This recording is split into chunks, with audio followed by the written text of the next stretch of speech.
Samia from the UK. Assalamu alaikum. Alaikum salam. Sheikh, my question is, my husband was passed away last year, and I am living in UK with two of my kids. And I have no family in this country, like all of my family and my husband's family live in Pakistan. So this thing is always bothering me. Can I live in this country or not? My kids don't want to go back home, but they are not that big, you know. My daughter is 15 and my son is only 11.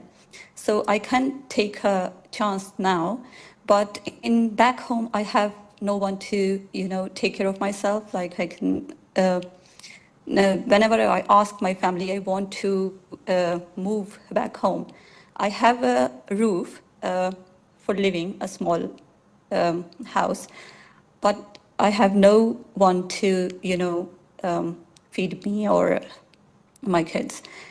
So this thing is bothering me every day. So how are you being fed in UK? From last 14 years. Yes.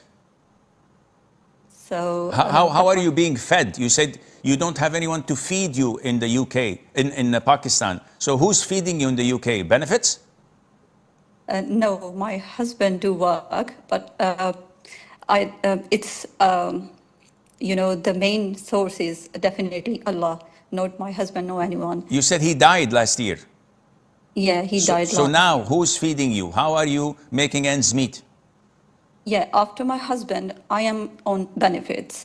Yeah, so if this is the case, if you don't have anyone to take care of you and take your responsibility, and you know that you will fall into poverty and need because no one is man enough in your family to take care of you and your kids, then yes, you may stay in the UK due to necessity and due to the need of making ends meet. But this is not the ideal way.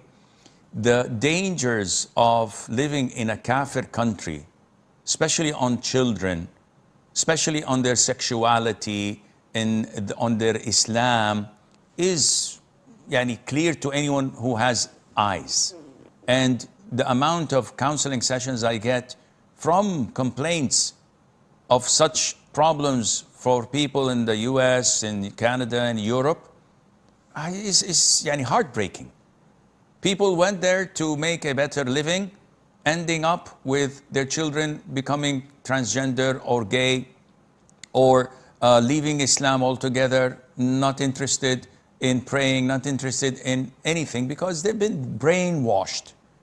And the whole community is supporting them and giving them thumbs up if they just join the dark side of the force, as they say. And this is very sad, but you brought this to yourself and your family. So you have to evaluate your situation and decide what it is best for you. The norm is that Muslims live among Muslims. Regardless of hardship, this is the easiest way to maintain and preserve their Islam, and Allah knows best. Neela from Bangladesh. Assalamu alaikum, Sheikh. Assalam wa rahmatullah. Sheikh, which one is better for night prayers, holding the Mus'haf and reciting long surahs with less khushu, or reciting the same two surah out of memory with more khushu? Barakallahu fikum. Ufikum barakallah. This is a question that so many people ask frequently in Ramadan. What is best, quality or quantity? Now, scholars differ, but the most authentic opinion that is logical, and according to the scholars as well, is that quality always comes first. Because the Prophet ﷺ told us about the Khawarij, and he told us how we resent and look down upon our own forms of worship compared to theirs. So they prolong their salat, they fast long days, where we would think that, what are we compared to them? And they recite the Qur'an day in, day out. And the Prophet said their Qur'an does not exceed their throats, sallallahu alayhi wa sallam. Which means that quantity is not essential. It has no value. The Prophet said it's zero. Quality is what counts. When you ponder upon one ayah repeating it like the Prophet used to do, alayhi salam, with the dua of Prophet Isa and Prophet Ibrahim. In tu'adhibhum فَإِنَّهُمْ عِبَادُكَ. And he keeps on repeating it and pondering upon it. This is quality.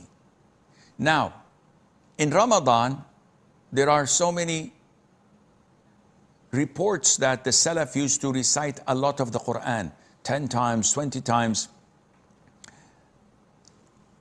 Assuming these reports are valid and correct, they used to ponder on what they recite because they knew the meanings of it. So they went for quality and quantity. For us, it is best for us to recite and ponder with quality rather than just focus on the quantity. Revising only two surahs from your memory at times may work for a day or two, but then a person would become habitual with it and it would become standards that he doesn't pay attention to.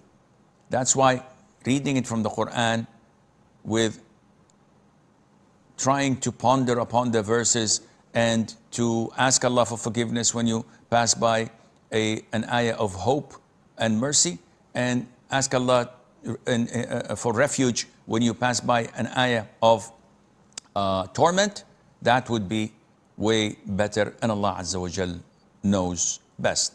Sad man from Bangladesh. Assalamu alaikum, Sheikh. Alaikum salam wa rahmatullah. Sheikh, so my question is, what if I pray in a mosque where the imam prays Khatam Tarawih in such a way that it gets finished on the 27th of Ramadan? It has been going on for since many years. So it's quite common in Bangladesh to believe that the 27th of Ramadan is the confirmed date of Laylatul Qadr. So what if he believes that? I don't know whether he believes that or not. And besides, also, what if he believes that it's sunnah to complete the Holy Qur'an in the Taraweeh? So does it affect my prayer behind him? It has no impact on your prayer. You can pray, and as we said earlier, finishing the Qur'an during Ramadan is a highly recommended sunnah. Believing that it is mandatory to finish it in Taraweeh is not. But it is not an innovation. If a person wants to recite the whole Qur'an during Taraweeh, that's a good job. No problem in that. But it's not mandatory. This is the distinction. This is the difference. As for finishing it on the 27th, a lot of scholars believe that the 27th is the Laylatul Qadr, though this is not the authentic opinion.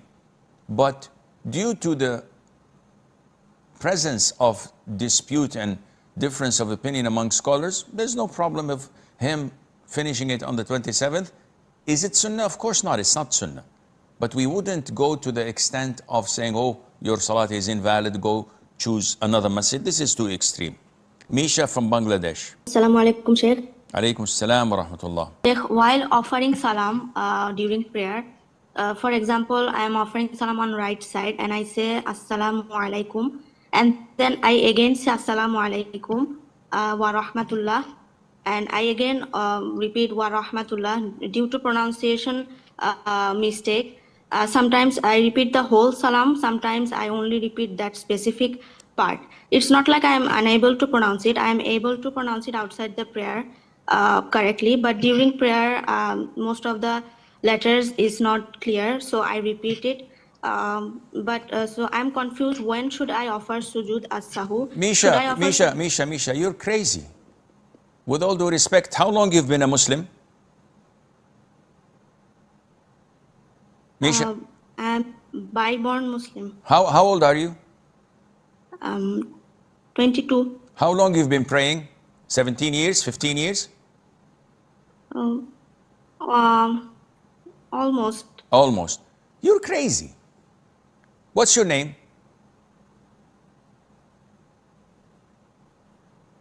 Misha? Maisha.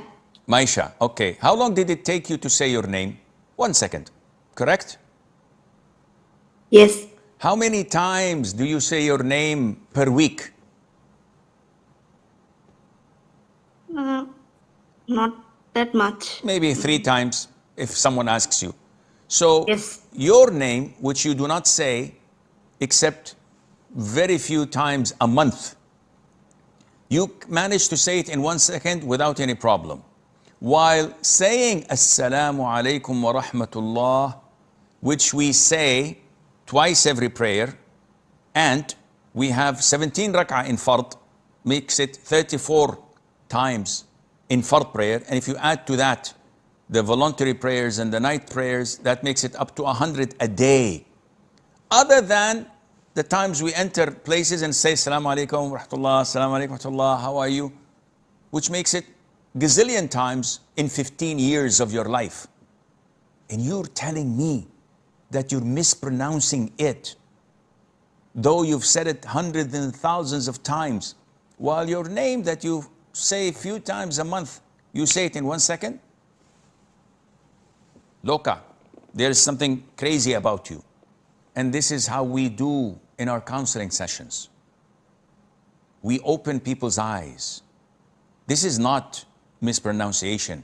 This is control of shaitan over you, and it's your mistake, you're opening the door. Never repeat it. Even if you make a mistake, don't repeat it. And don't make sujood as-sahw, unless you want to destroy your salat, your iman, and your life.